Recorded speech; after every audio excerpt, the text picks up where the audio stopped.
Hey everyone, and welcome to another episode of the Shipping Excellence Podcast. Today I have with me John Main, who is the founder of Farsight, which is a technology-driven fractional CFO business for small companies.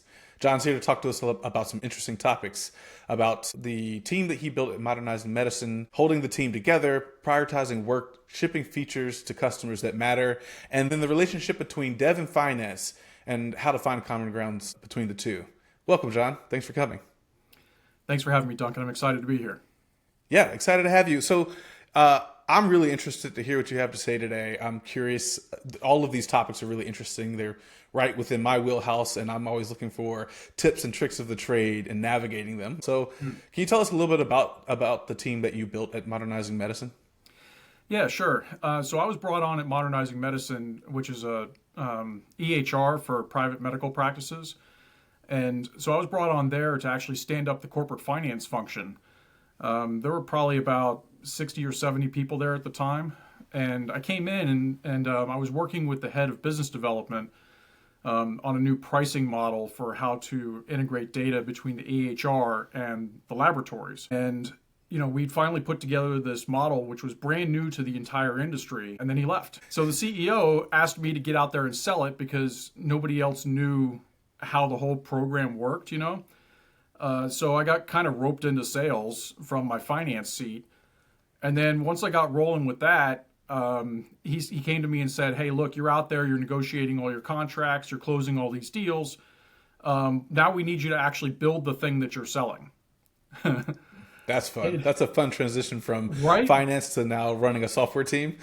Yeah, it was nuts. So we hired up a team to actually deliver all of this stuff. And then I wound up taking on all the transactional components of the product as well. So I had this like monster back-end team that I was working with. And along the way, I've been in technology companies my whole career post-military, but I've never run a team before. So I had to get a crash course in what product management was, like nuts and bolts of the PO role as well. Like, how do I take what I'm selling in the marketplace and bring it back to the devs and talk to them in a way that they can actually, deliver the features that are required to satisfy these contracts. And, you learn a lot about business value along the way and, how to get these things done and then shipped ultimately. But I'll tell you that transition from finance to PMPO was a little challenging because Yeah. it's a different language. I can imagine. I grew up in tech, and then I learned the finance and business side of things, and I can imagine that either one of those transitions from dev to product or business or product and business to dev, there's friction in that transition. Would you say fun maybe? Oh, it was certainly fun. I was working with some great people, and the culture was really helpful in that way. Because a lot of people were encouraged to try different things and be innovative. So we had a good support network there within the company for doing, crazy things. But it was certainly different. I mean, you just think about things differently, right? Yeah. And then being able to go and take this stuff to these developers who, maybe I'm not being very clear about what it is that I want, or they have to work with me a little bit on translation, especially early on while I was getting the hang of it. So it was different. It Yeah, was different. so I'm curious about this. This is, I think, one of the secret sauces, or part of the secret sauce of what we do, that is translating the business idea, into something that we can codify, right? And so, tell me a little bit about that transition, like what you learned in going from business, biz dev, finance, to now trying to communicate to people who would codify those business processes.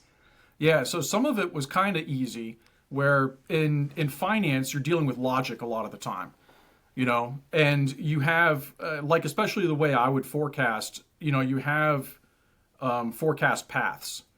And you're saying, okay, well, here's a scenario that we're working, and here's all the different things that go into that scenario, all the inputs, and here are the outputs. If we do this, then this happens, right? So there's a lot of that kind of if this, then that logic baked into forecasting. So I was able to take some of that, and since we were working on back end stuff almost exclusively, it's a lot. It makes a lot more sense to the way I think. I think about things in terms of like relational database tables because I've dealt with data my whole career. So some of that stuff was not that difficult. It's like, hey, we need to take this data and we need to massage it so that it then looks like this, and then we need to send it using this format to these people. And then here are the responses we'll get back. So I learned how to read like API documentation. That was like one of the first things that I did when I took that role, because we've got to be able to deal with all these third-party systems and how they accept the data and what kind of data they're going to send back to us, and then we have to figure out what to do with it, right? So from that kind of perspective, it wasn't that bad. But then there were other things where it's like, okay, well, front end to this day is just not where I live. Like I'm happy to just give that to somebody else to deal with. It's just front end can be a fun to navigate, a challenging problem because you've got all the different devices that you've got to consider, the different browsers. If you're doing mobile, you got Android and iOS, and then all the different sizes. You got the tablets. So yeah, it's a beast. Can you tell me a little bit? So like you keep saying that most of your work was on the back end. Yeah. Can you tell us a little bit about what it is that you were building, what it did, what problems it solved for consumers? Yeah, sure. So that was a big thing, is understanding what it was we were supposed to build next. So some of this stuff was pretty prescriptive, like, hey, we need to build this integration with this third-party application to deliver this data, right?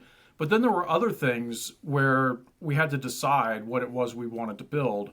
And, so if you've ever been to the doctor's office and they've got like a little coupon that sits on their counter for like drugs or something like GoodRx or something like that, you pick that up and it's a discount program for medications, right? Well, we were working on putting a discount program into the application so that when the doctor's office just prints off all your stuff post-visit, then those coupons are already in there for the medications that you were actually prescribed.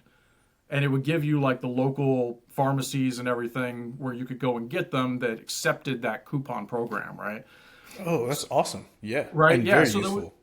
so there were some of those kinds of things. We were working on, what's it called? So e-prescribing, so the doctor can just push the button on the thing and it just goes into the pharmacy system and you don't have to sit there and like fuss with the notes and the calls and all this stuff, So we were doing that, and then we actually did the integration with Watson. So we were doing work on identifying rare diseases because we had doctors all over the country, and you might see 6 cases of leprosy in the United States in an entire year, and if one walks through the door, you don't necessarily know that's what it is because there are 6 in the whole United States, right? So being able to aggregate all of this data, and that's kind of the dream in medical software, is being able to aggregate all of this data at scale and then do research on all this stuff. And you hear about it with AI combing through all of these radiological imaging and being able to detect things like cancer and stuff earlier than doctors would, because it can see all these patterns in the millions of different things that they fed into the AI for computer vision, So we were doing stuff like that pretty early on in the game. And then lastly, like prior authorization, if you've ever had to deal with some of that stuff or heard about somebody who has, like they need this biologic infusion or whatever, but it's a pain to like gather up all the documentation that's required and get it to the insurance company so that they can actually review it. And there's a back and forth process. It takes a lot of time, so we were working on the prior auth stuff as well. That's interesting. So I know, I think maybe at a different company, you were working, or maybe it was the same one, but you tell us, you were working with the team and there was quite a bit of effort that you had to exert on holding the team together, keeping them focused, keeping them aligned. Can you tell us a little bit about that? Yeah, that was Strax. So Strax was a company that was building a real-time crime center platform, and actually they're still out there. They were building a real-time crime center platform for public safety agencies. And that was a fascinating company because I'd never worked in the public safety space before, So everywhere I go, I'm working with software companies that are dealing with different sectors. I've done higher ed, I've done medicine twice.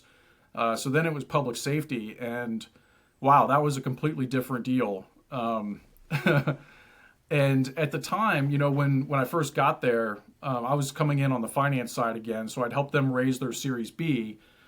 And I came in as the CFO, and then, we were working through, burning down and everything, and it was taking a very long time to get traction because, government sales is just the worst, right? So Such a getting there long and trying to cycle.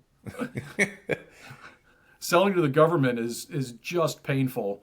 I'm not sure what like the rating is on your podcast, if it's like R or PG or G or whatever, but I'll keep it clean. That was an interesting. So we were like late in our burn down stage and hadn't received a whole lot of traction.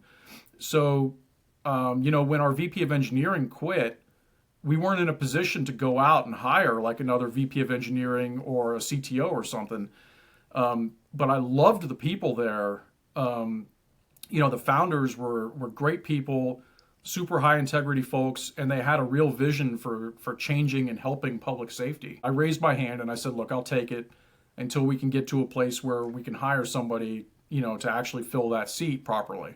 And was that before or after Modernizing Medicine? That was after Modernizing Medicine. Yeah. Okay, so you had already had a run at this at one point, and so Right.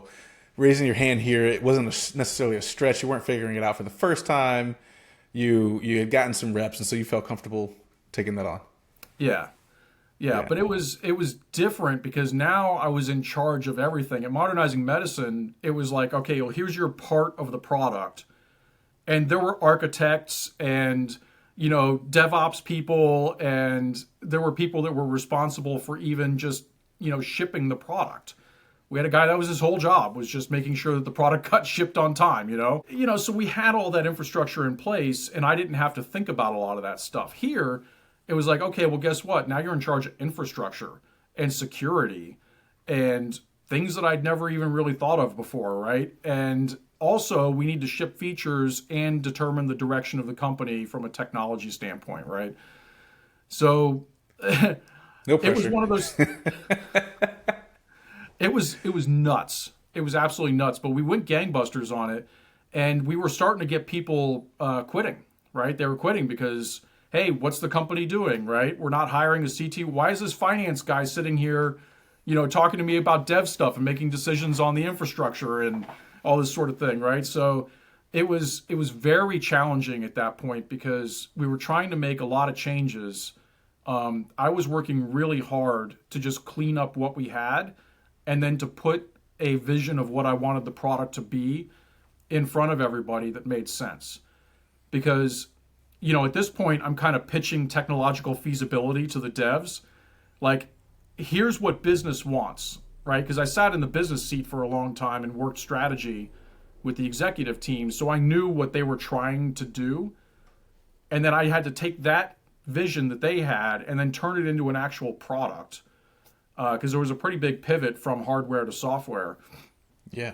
And so I had to convince all the devs that, hey, this is achievable. What we're going to do is awesome. Stick with it and let's figure it out, right? And we were still shedding people. And I had to get in there with each one of them and figure out, okay, well, from a personal standpoint, what is it you want to do with your career? Let me help you figure out how to do that here. Yes. While we also drive the product forward. And then once we started to get some reps under our belt and ship some code, we were shipping more code in my first 6 months than we had in the entire previous history of the company, which was That's impressive. Why do you think that is? because I was very clear about what I wanted, and I was able to say, look, when we get these features together, we're going to ship. And we did those, and then we shipped it. And it was about building that trust with the team, because it was just the Wild West before that, and people were just kind of doing whatever. And then we had to go in there and say, look, here are the things. We'll start small, just some simple things, and just go ahead and ship these small things and get into that practice. Because that motion, once you get the motion going, then people get used to it. And every time you ship, you build trust, Everything you sort of just explained in my mind when I think about leadership and what it means to be a good leader. It's kind of you've laid out how I think about what that process looks like, especially which I would argue was probably more difficult since you were transitioning from the business finance guy into the dev leader. But the team they were leaving. You needed to hold them together. You needed to align them and get them focused. And I believe that getting in the trenches with them, having those conversations, this is why one-on-ones are so important. Yeah. Because every person has a unique goal for their career and where they're going. And the only way you know what that person's goal is to have a conversation with them. And so, That's right. and then I agree. Like, I think, why that you were able to turn the team from shipping less frequently to more than they've ever shipped within 6 months was because you leaned in. You had the conversations. You were clear about what you were trying to do. You probably, I'm making an assumption here, but answered questions about what is the company doing? Why don't we have a CTO? To help people calm down and realize we're still on track and we just need to focus and align. And when you do that, to your point, once you sort of set up that process, that people can follow, that they can come to expect and rely on, then they just start executing at a high level, right? They do what they want to do what they love to do best, and they do it at a high level. So I love hearing that story because I align very closely to that style of leadership as well. Yeah, yeah. And when you mentioned being in the trenches, I actually abandoned my office. I kept it for when I had to make phone calls and stuff, but I abandoned my office, and I was sitting. We called it the pit. I was sitting in the pit with the devs and QA, and I had a huge wall behind me that we painted with whiteboard paint, Yeah. And we would just sit there and draw out features and, data flows and, I mean, all kinds of stuff. It was really something. Yeah. When you start shipping faster, that means you got to plan faster, right? And so, and then there's obviously no shortage of things that need to be done when you're building software for business. What did like the internal process look like for you guys? Let's say prioritizing work, for example. Yeah, so a lot of that comes back to the stage that you're in as a software company. So early on, you want to know what features do I need to have to be able to sell the next unit, right? So who is my next customer and what features do they require? What's the MVP for that customer? Because the vision that we had for the product was so big, like an operating system for a real-time crime center, right? There's so many things that go into that. It's like, okay, well, you can't eat the elephant in one bite. So what's the next unit of value that I can deliver to my next prospect to get them to sign a contract? So that's like baseline stuff, right? So then once you get past that, now you've got like, okay, well, now I've got this huge list of cool things that I can do. I've got a little bit of freedom, and what's it going to be? And man, I'll tell you that it is so tempting in a position like that to just say, all right, I'm going to build this thing that I think is really cool. Yes, it is. It's going to be so amazing. I'm going to love it. And it's just one of those things that your own ego can get the best of you in that kind of a situation. And your devs are like, hey, what about this tech debt we've been piling up in the corner, for the last 6 months? Maybe we should do something about that. Or maybe we should start on this platform feature that's going to enable all these third-party integrations that we can build a marketplace with. Or, what about this new module that we may be able to sell to these brand new customers that we're not dealing with yet? And so really working down, what's the potential revenue for each one of these different areas we can move into? Or can we just build some new incremental features to make our customers happier so that they're more likely to go and tell their friends over at the next police municipality? And they're like, so like all of that stuff and figuring out like, where's the next contract coming in from? Because, hey, we can't live on VC money forever, right? That's right. So that's kind of the game there when you're talking about building features is what do you want the product to be when it grows up? And, am I going to have to pivot along the way? How many times do I pivot? Can we survive? That kind of thing. Yeah. if we start building this huge new swath of features, will we ever finish it? You know, or will we get like whipsawed around to something else when a big customer rolls around and demands our attention? I mean, we're not Microsoft. We don't have 10,000 engineers working for us, you know? Right. While you were running the dev team, prioritizing features, did you sit in the conversations around deciding at the executive level or the board level what should be the next thing we focus on, like long term strategically? Oh, yeah. Oh, yeah, for sure. Because part of what I did, so I did it from both sides because I kept my CFO title. And so I had to deal with all the investors and everything and like trying to understand what it was that they wanted. Then from the board level, right, take that and say, okay, well, they want this. So management is going to is going to have to do X, right? And, Scott, who was the CEO, would say, hey, here's my vision for the product. Here's the big things that I want it to do. And then I would have to tell him, and we often did this on the fly. And a lot of this stuff really, I mean, knowing your people is so critical because he would say, okay, what do you think about this feature? And I'd be like, all right, that we can do in 4 to 6 weeks, and it's going to require this much testing, and here are the risks, right? Here's what it's going to do to this other part of the product because I understood how all the pieces work together.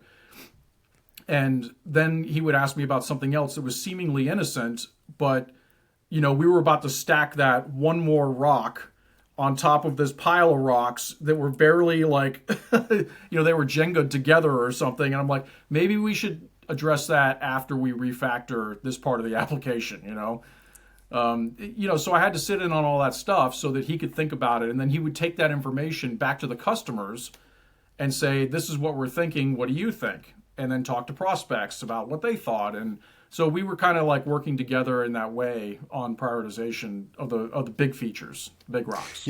I was talking with one of my clients recently, and he's a visionary through and through. He's good at it, which makes my job challenging because he wants to build all the things.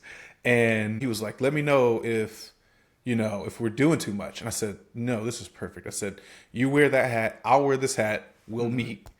And you'll say, let's do this thing. And I'll say, we can't do that thing unless we don't do these things or we push them out. And I think in that technical leadership role, the CTO role, it's such a critical skill to have to see that the Jenga rocks are teetering and to say, let's not add one more rock yet because it's not stable.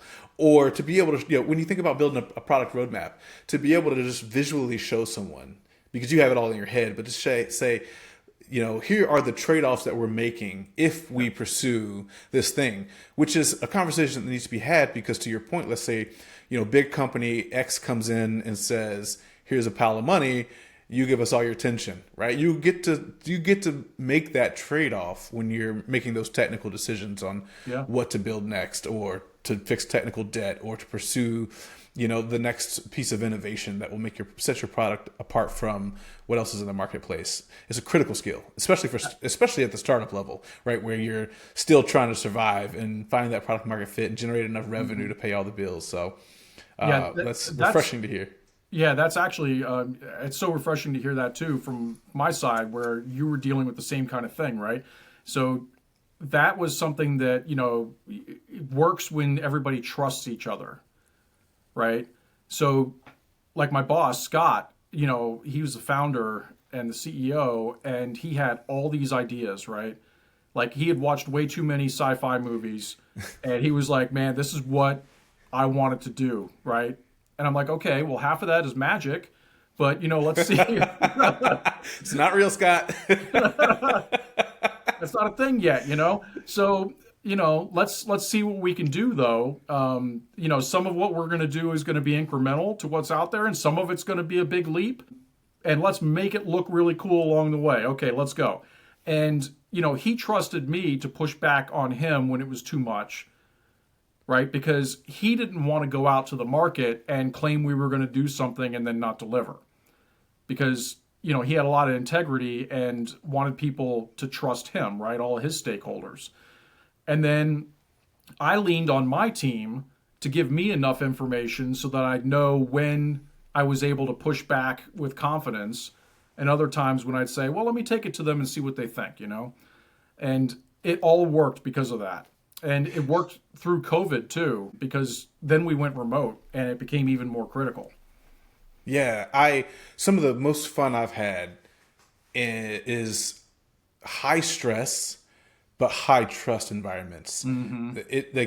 It's almost as if the stress, there's this idea of good stress, bad stress, right? It's like it was good stress. It was kind of stress, like, yeah, we felt under stress and we felt like we had deadlines and it was tight and it was hard, but we looked forward to it every single day. Like we wanted Yeah. it. And I think that was because they were high trust environments. This is some of the most fun I've ever had building products, building software is when you have that trust and you're able to go back. You lean on Scott to be visionary and to test the market and bring back to you some valuable feedback. He leans on you to say, a lot of that's not feasible, or here is what is feasible, well, or here's what is feasible, so that he can go, and so you've got this give and take tug of war going on between the CEO and the CFO in this case, but wearing the CTO hat, right? Yeah. Yeah. That's I think that's magic, and that's when I build software engineering teams. That is what I look for. I look for people who are who. This is one of my favorite sayings. I hold strong opinions loosely, right? Meaning I have an opinion probably about everything. Some things that maybe I shouldn't have an opinion about. But if you have some data or another opinion that you can back up with, some reasonable amount of evidence, then my opinion is no longer valid. Now adopt this new opinion based on what you've shown me. And having people in the trenches who have that mentality, I think helps produce some of the best outcomes that you could hope for. Yeah, for sure. So that sounded like a really exciting adventure, right? Sort Yeah. of Yeah. raising your hands there and taking over those challenges. So you help them raise. You're in this position where you're trying to figure out what the evolution of the product looks like. There's always this tension between developing features, the next iteration of the product, and finance, managing the budget, right, generating revenue. So Yeah. tell us how do you find that common ground? Like when you're at Strax, how did you find that common ground? Yeah. So that was, there was a lot of conflict early on, because sometimes those functions are at odds, right? So if you're a product person and a developer, you want to build the most amazing thing. And there's no end to the number of resources that you can throw at a project, right? It can always be bigger and faster and better and more optimized and use fancier technologies and whatever, right? It's endless. Okay. So at some point, you have to stop. You have to stop and you have to say, okay, well, here's the right size team to build this kind of product, right? So understanding from a finance perspective, what size team we're going to need, and then hanging on to that core team, as we're shedding resources to be able to say, okay, well now we're lean and mean, let's go and build this. But here's our capacity, right? And this goes back to pushing back because yeah, we want the product to be this big, but we can make it this big. So what does that look like from a market perspective? Let's test PMF and see, do we have something that actually works, because we got to get the contracts in the door. So that rolls back to like business value, but it's on a bigger scale than what most product managers deal with when they're looking at business value for features in their stack, right? Now we're at like the big level where it's, we could build this module or this huge feature. What does that look like?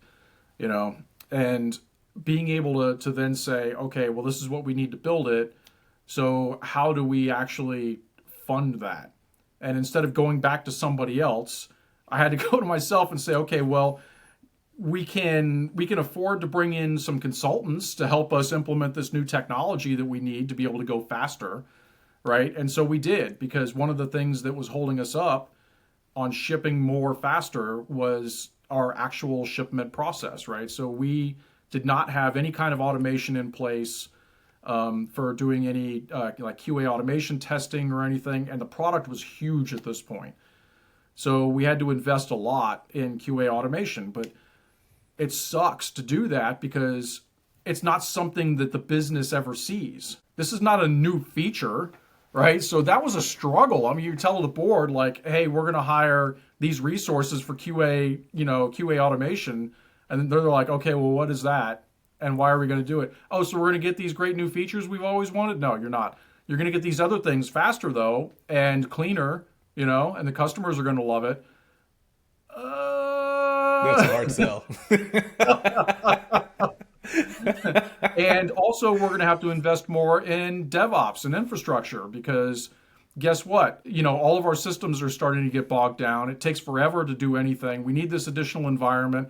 Oh, this additional environment is going to run us another $10,000 a month because it's a huge thing and we have to connect all these real world cameras and do all this testing and data. And I mean, it's like ridiculous, right?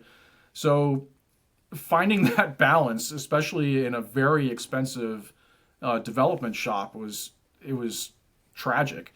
And then on top of that, and this is a very, very, very technical sort of thing, but in software companies, you can treat your development expenses a couple of different ways.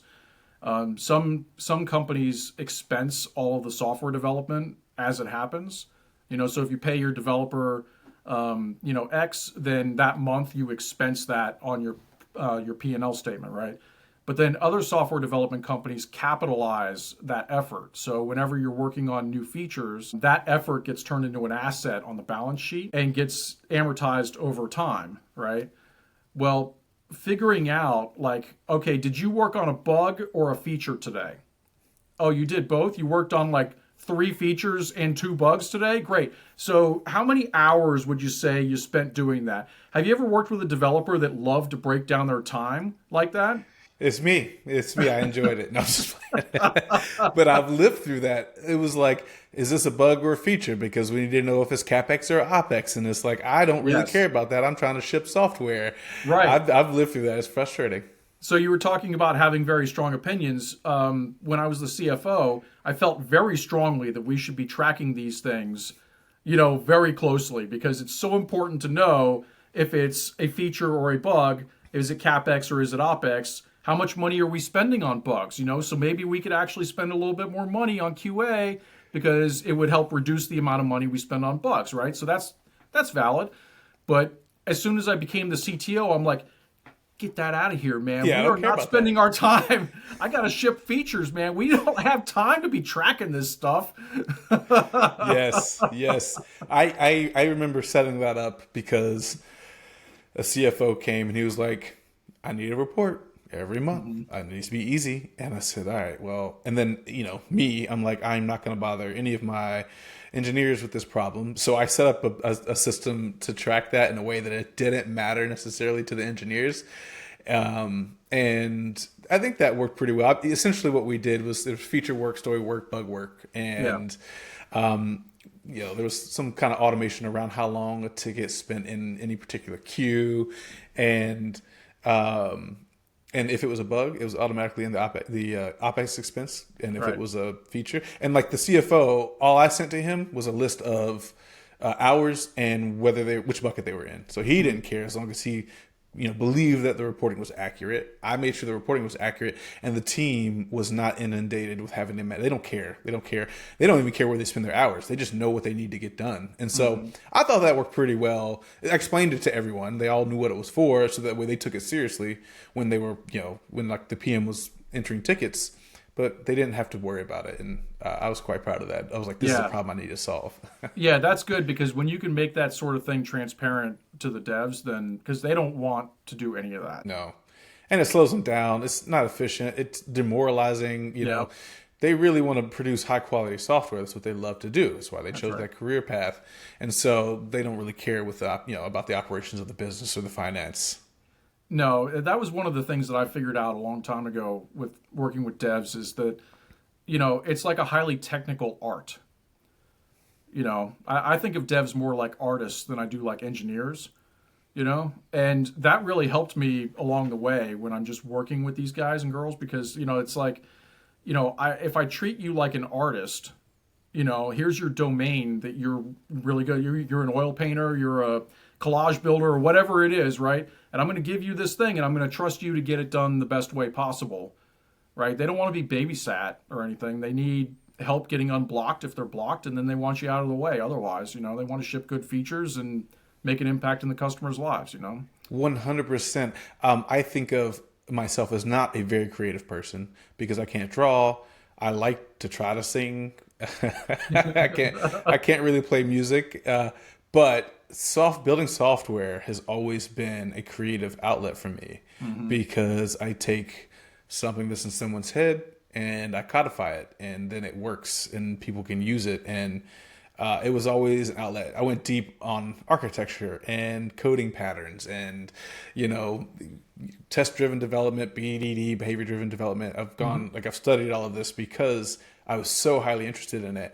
And I agree with you 100%. I think of software engineers as artists, as creating something from nothing, right? Yeah, absolutely. Well, anyways, John, it's been a pleasure. I'm glad you came. I've really enjoyed this conversation. Sounds like we align on quite a few things when it comes to building products and leading teams. And so I'm glad to have you on. Tell everyone where they can reach you at. Oh, sure. Thank you. It's farsight.biz, FARSIGHT.biz. Perfect. Awesome. Well, thanks for coming. All right. Thanks, Duncan. Appreciate it. Bye.